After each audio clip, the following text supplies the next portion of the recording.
Kahit nung bata pa si Erlyn Almanzor, alam niya na siya ay kakaiba. Assigned male at birth o in-identify na lalaki nang siya ay pinanganak, daman ni Erlyn na siya ay babae. Ang pangalan ko ay si Erlyn. Ako ay 20 years old at ako ay taga San Jose del Monte, Bulacan. Ako ay pinanganak na male. Na-realize ko na I am a woman.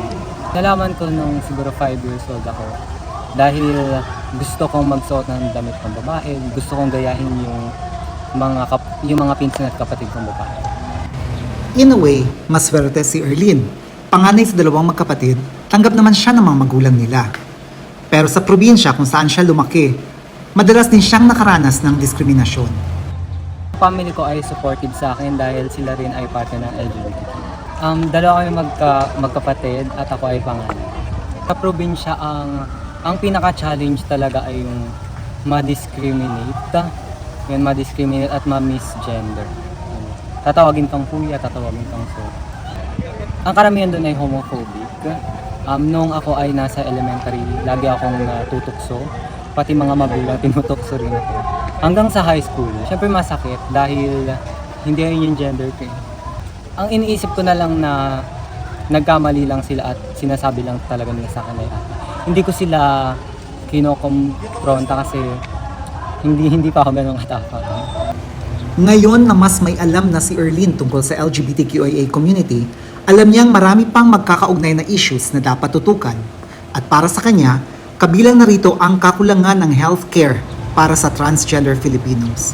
Ang bansa kasi natin ay walang ganong nag-specialize sa trans health. Kaya yung mga bata sa atin dito, especially kagaya ko, walang alam pagdating sa mga hormones.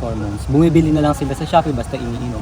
Wala ring knowledge about transitioning, wala ring mga gabay sa ganyan. Kaya napapahamak ang mga bata.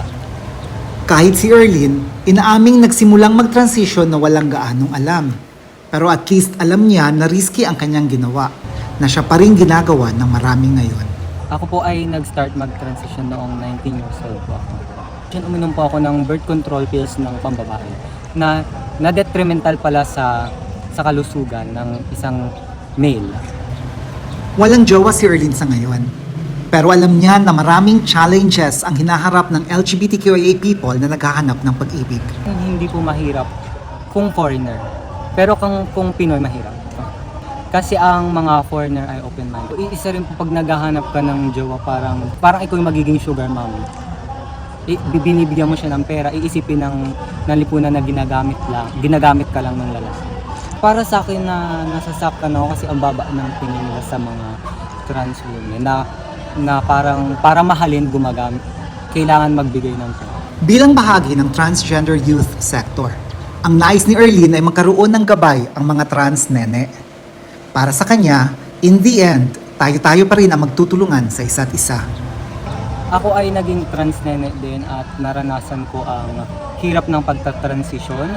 Una, wala akong gabay noon. Ang masasabi ko lang sa mga batang trans nene na marami na nagiging transgender ngayon. Kayo ay gagawin namin bilang inyong mga mima. Ang masasabi ko lang sa mga trans nene natin ay mahirap mag-transition. Pero kapag nakasimulan na at nagpapatuloy na work it. Kasama si Arthur Abad Nuavia at Albert Tan Magallanes Jr. Ito si Michael David Tan para sa Outrage Magazine.